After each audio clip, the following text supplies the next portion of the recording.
Igloo, le Mac de l'habitat. Salut, bienvenue sur topmusic.fr, c'est Igloo, le Mac de l'habitat, avec Cédric Simonin, le patron de Trianon Résidence. Bonjour. Dans cette émission, vous le savez Cédric, maintenant il y a une montre Pierre Lanier à gagner. Une montre Top Music. Pierre Lanier, homme ou femme, magnifique. Pour la gagner, il suffit de partager cette émission et d'être tiré au sort parmi ceux qui ont partagé. On y reviendra à la fin de cette émission. Aujourd'hui, nous parlons de Mulhouse. Mulhouse, un nouvel Eldorado.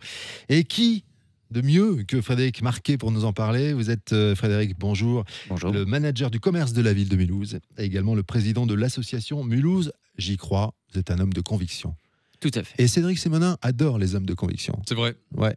Alors allez-y. Allons-y. C'est à vous de cuisiner, monsieur. On ne parle pas assez de Mulhouse. Mais oui, Mais bien oui. sûr. Pourquoi ? Parce que Mulhouse traîne peut-être encore son image héritée d'il y a une vingtaine d'années de ville industrielle et sans âme. Bon. Alors Frédéric, qu'en est-il aujourd'hui de Mulhouse ?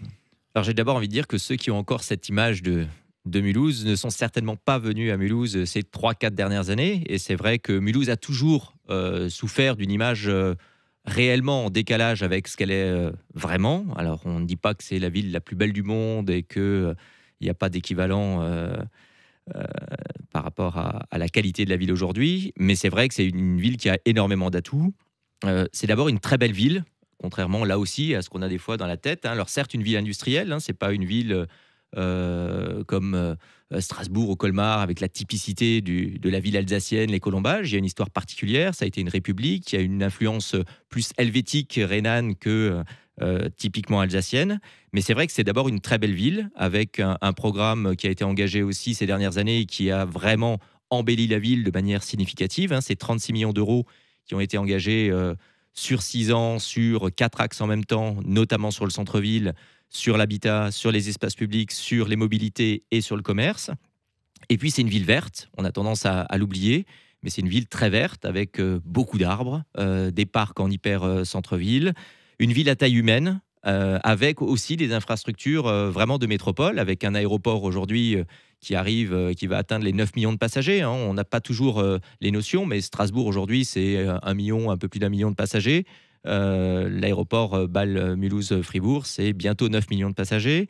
C'est une gare TGV en plein centre-ville. Voilà, c'est un nœud autoroutier, c'est un port. Et de très belles librairies aussi. Et de très belles librairies, tout à fait, du point de vue commerce. Voilà. Alors vous avez cité déjà quelques atouts un peu en vrac, jetés Oui. comme ça en bouquet. Si on essayait de les structurer pour les auditeurs, je sais pas, peut-être les atouts, les attraits socio-économiques, est-ce qu'on Je vais enchaîner sur les sportifs sur la taille humaine d'abord, parce que à vivre, c'est une ville très agréable. J'ai tendance à dire à Mulhouse, quand on est au cœur de Mulhouse, tout est à 10 minutes à pied, sauf quand c'est plus près. Et c'est une ville Bien jeune, dit. c'est une ville dynamique. Ville jeune, on est à plus de 40% de la population qui a moins de 30 ans, donc c'est toujours quand même plus sympathique de vivre dans une ville qui est jeune plutôt qu'une ville qui vieillit.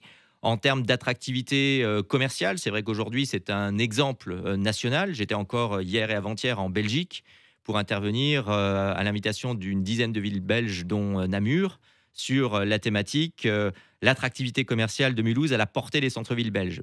Des délégations de villes, Strasbourg, Lille, sont venues ces derniers temps à Mulhouse. On est dans un contexte de centre-ville qui est difficile en France aujourd'hui, avec des commerces qui ont plutôt tendance à fermer, etc. C'est l'inverse à Mulhouse. On est à plus de 500 ouvertures de commerce ces 8 dernières années au centre-ville. On a baissé de plus de la moitié les locaux vacants et on est à un rythme de 2 ouvertures pour une fermeture avec 3/4 d'indépendants. Il n'y a pas que des enseignes nationales. On a dépassé aussi, je dirais, l'opposition un peu facile, systématique entre indépendants et enseignes nationales. Un centre-ville aujourd'hui bénéficie et a besoin aussi de certaines enseignes nationales pour exister, être attractif. Et quand on arrive à choisir un petit peu les enseignes nationales qu'on attire dans son centre-ville, on arrive à avoir quelque chose de très complémentaire. Donc un vrai atout économique, commercial, sur Mulhouse. Est-ce qu'on peut parler un peu de la partie culturelle de Mulhouse, Tout à fait. qui est, je trouve, trop méconnue? C'est vrai. Alors, ne serait-ce que la scène nationale en Alsace, la filature, c'est la scène nationale en Alsace. Il n'y a pas de scène nationale à Strasbourg. Voilà, c'est vrai que c'est un vrai équipement qui apporte une offre culturelle de spectacle en termes de théâtre, de danse, de cirque, énormément de choses à la ville de Mulhouse. Mais il y a aussi un vivier complémentaire. La filature apporte son offre, mais on peut parler du théâtre Poche-Ruelle, de Motoko, qui est une friche reconvertie avec aujourd'hui plus de 100 artistes venus de France, de Suisse, d'Allemagne et qui animent ce lieu, le font vivre. Il y a une vraie énergie à Mulhouse. Alors, c'est lié à la jeunesse de la ville, c'est lié à sa diversité culturelle. On est à plus de 136 nationalités sur 192 qui existent dans le monde qui vivent à Mulhouse. Ça fait partie de l'histoire de la ville et c'est ce qui amène aujourd'hui aussi cette énergie-là. Et on le ressent, et je le ressens moi personnellement aussi beaucoup, sur les porteurs de projets que j'accompagne dans le cadre de ma mission de manager du commerce. Et il y a de plus en plus de jeunes Mulhousiens qui ont envie de faire quelque chose, d'ouvrir, de rester à Mulhouse, ce qui n'était pas le cas il y a encore 5-6 ans. Et on n'a plus le blues dans la banlieue de Mulhouse. Alors, on n'a plus du tout le blues dans la banlieue de Mulhouse, même si il y a encore un vrai travail à faire, parce que, encore une fois, beaucoup de gens parlent de Mulhouse sans y être allés récemment, et on garde une image... encore une fois, en décalage avec ce qu'elle est aujourd'hui vraiment. Oui. Donc allons à Mulhouse. Il y a pas mal d'a priori. Alors Igloo, le Mac de l'habitat, évidemment, on va parler un petit peu de logement. Finalement, je crois comprendre qu'il fait bon vivre à Mulhouse. Qu'est-ce que vous pouvez nous dire sur habiter à Mulhouse, investir à Mulhouse? Alors déjà, il y a un critère purement pratique. Je dirais qu'aujourd'hui, l'immobilier, le prix de l'immobilier à Mulhouse est hyper attractif. C'est-à-dire qu'on peut avoir des surfaces très intéressantes, très qualitatives, à des prix qui défient aujourd'hui toute concurrence. Alors ça peut être vécu comme une faiblesse en disant le prix de l'immobilier, ça décolle pas, etc. Sauf qu'aujourd'hui, ça constitue une vraie opportunité.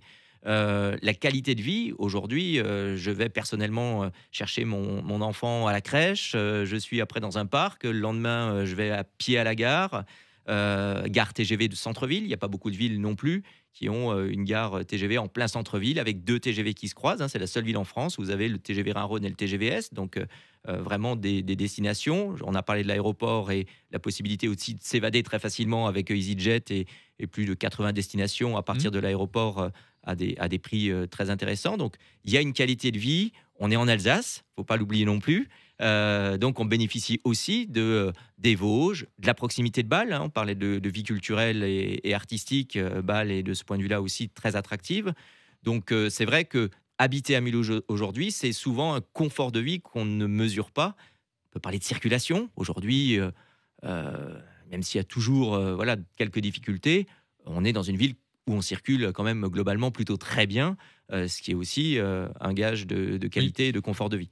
Quand Frédéric parle de mobilité, il faut savoir que l'agglo mulhousienne a développé le compte mobilité, c'est-à-dire qu'en un seul point, avec une application unique, on arrive à utiliser toutes les mobilités possibles, tram, train, vélo, trottinette, cities aussi. Oui. Donc il y a une offre qui a été extrêmement bien pensée, qui est jalousée d'ailleurs, qui va être copiée par d'autres villes. C'est une innovation européenne. Aujourd'hui, c'est la seule ville en Europe qui a développé ce système, c'est-à-dire qu'on a une application qui nous permet de ne plus avoir à prendre de tickets de tram, de tickets de vélo en libre service, de tickets de bus, de voitures partagées, et tout est débité sur le compte en fin de mois en fonction de l'utilisation qu'on a faite. C'est extrêmement bien pensé. Donc c'est vrai qu'il y a un attrait pour l'habitat en tant que résidence principale, il y a un attrait aussi pour les investisseurs.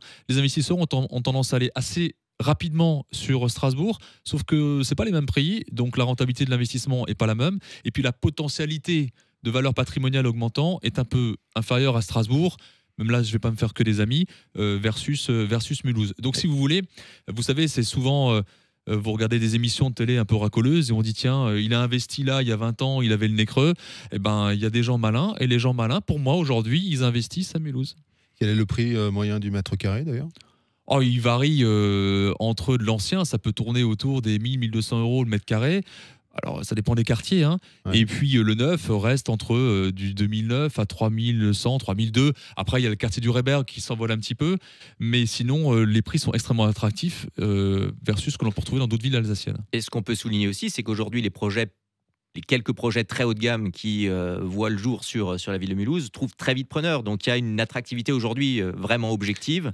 Donc, 2020, Mulhouse, Nouvel Eldorado, c'est oui. C'est oui. C'est validé. comme on dit. Ouais, Merci, messieurs. Merci, Cédric Simonin. Merci. Merci à vous, Frédéric Marquet. Vous êtes le manager du commerce de la ville de Mulhouse et vous n'avez pas encore votre montre Top Music Pierre Lanier. Il faudra partager cette émission pour tenter votre chance. Je le ferai avec plaisir. Voilà, parmi ceux qui ont partagé, on tirera au sort un gagnant ou une gagnante pour remporter cette montre magnifique Top Music Pierre Lanier, homme ou femme. Merci, Cédric Simonin. Merci. Et on retrouve cette émission sur topmusic.fr, sur le site de Trianon Résidence également et bien sûr sur Facebook, Igloo on Air. Merci, salut.